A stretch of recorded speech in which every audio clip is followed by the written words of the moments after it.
All right, let's go to the next slide. So guys, generally, if you have to solve a chemistry problem, you solve it in number of moles, right? And we discussed this before. I'm just trying to refresh your memory. So if in this problem, I'm asking you how many grams of sodium hydroxide do you need to react with certain number of grams of chlorine, and I give you grams of chlorine, that's given. Is it fair to say that you start with grams of chlorine, which I have given you, you go to moles of chlorine, and from moles of chlorine, you can find out the ratio between moles of chlorine, which is 1 to 2. Then you have moles of sodium hydroxide, and from moles of sodium hydroxide, you can determine number of grams of sodium hydroxide. This is just a review of what you have seen before.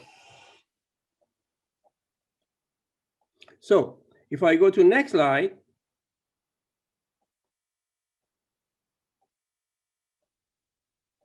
where, let me get this out of my way. Let me get the floating bar of zoom out of my way. So I can use the same, can I use the same concept for titration? What is titration? Titration is determining concentration of an acid solution. For example, you did this in Chem 2A. We had vinegar. Vinegar is 5% acetic acid. I made a sample of diluted vinegar, which had less than 5% acetic acid. I asked you to determine the concentration of acetic acid, which is the acid in vinegar. So you did titration, and in titration, you're using a base.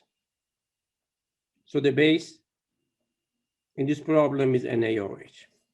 The base goes inside the burette. And the acid, which has unknown concentration, is hydrochloric acid. The question is, what is the molarity of HCl? And the molarity of NaOH is given. This is given. So you place sodium hydroxide in the burette. You added dropwise of sodium hydroxide to the solution. When the solution turned pink, and this is because you had an indicator in the solution. When solution turned pink, you stop adding sodium hydroxide. You read the volume of sodium hydroxide. This is the volume of NaOH. You read it from the burette. So in the titration, you have volume of NaOH, and you have concentration. You have molarity of NaOH. You're asked to determine the molarity of HCl while you have taken certain volume of HCl. So volume of HCl is known.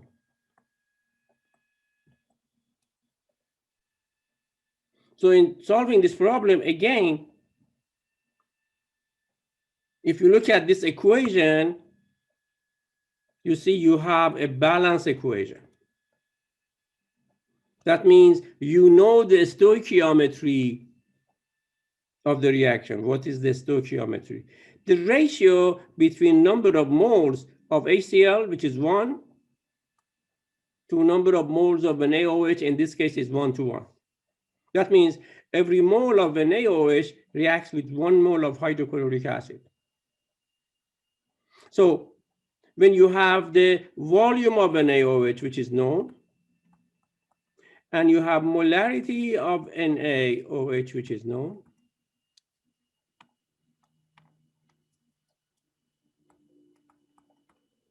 is it fair that you can calculate number of moles of NaOH by simply multiplying molarity times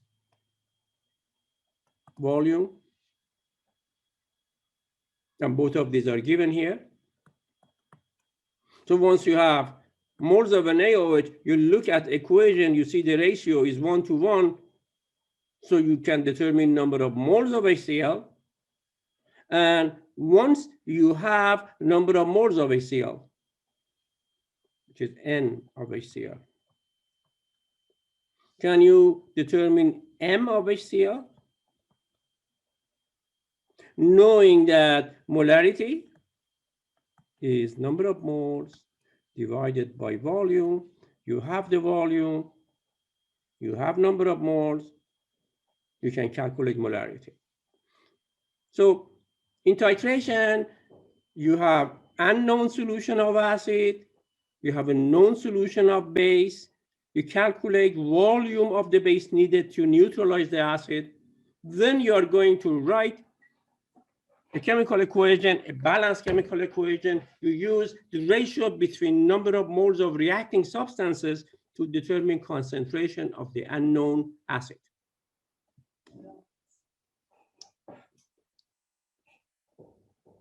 So this is showing titration diagram. What do you see? Do you see that this is the burette?